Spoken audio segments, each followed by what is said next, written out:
You may have heard at some point in your life someone say to you, "I'm not religious, I'm spiritual," as if the two were mutually exclusive. Religion, of course, is filled with spirit, and it seeks to find the ultimate source of all spirituality. Our scriptures tell us that God breathed his Spirit into all people. But not all people make use of that Spirit in life.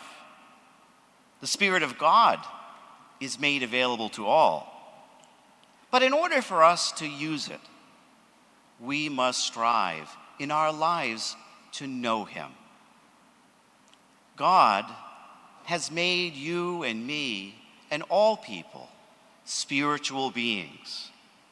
And when we live in that spirit, what we find is that our lives are transformed.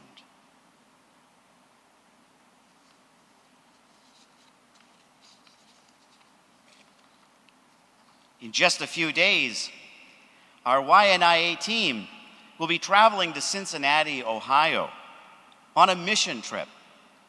And in the past, I've had the wonderful opportunity of traveling with them. These young people, wherever they go, bring the Spirit of God with them. Whether they've traveled to San Diego to work in restoring some of the lands with very frighteningly large spiders and apparent mountain lions and rattlesnakes, or whether they went to Port Chester, or even Detroit, where there were tires that seemed like they sprung out of the ground. Wherever they go, they live the Spirit of God within them. I remember one instance many, many years ago now. There was a young man who was with us, and we were picking up tires. There were tires all over the city of Detroit. They were left on people's front yards and the side of the road, and mountains. Never seen anything like it, mountains of tires.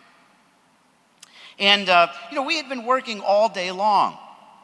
And so we said, listen, it's time to head back to the center to get cleaned up for dinner and prayer and things like that. And they said, "Whoa, wait, one more tire. One more tire." I had been done with tires 300 tires ago. So, of course, I said, absolutely. One more tire, and then we go. So they all went out and gathered their tires. There was this one young man, he was struggling with this tire. It was sort of stuck in the ground. It was kind of muddy kind of ground. And so he finally got it loose and, cleaned out the inside and everything. And he was sort of, rushing back with this tire to place it in the truck. And it was something almost like a slow motion scene from a bad movie or a terrifying movie. He began to lift the tire to place it into the truck, and it moved on him.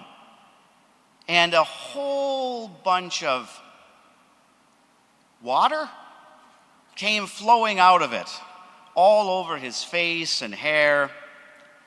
We were horrified. So, of course, immediately we went to get the first aid kit and gallons of water to pour over his head, get him all cleaned up. Luckily, we had a nurse with us that year, so that was good. And of course, once we got him all cleaned up, he said to us, "Can we get another tire?" "No, we can't get another tire. We are going back to the center." Now, what makes a person want to do that? I think at that very moment, he was living in the Spirit of God. It's really the only answer I can come up with. That he was so taken with the work, which was hard and somewhat gross. It didn't matter because the Spirit of God was alive in him.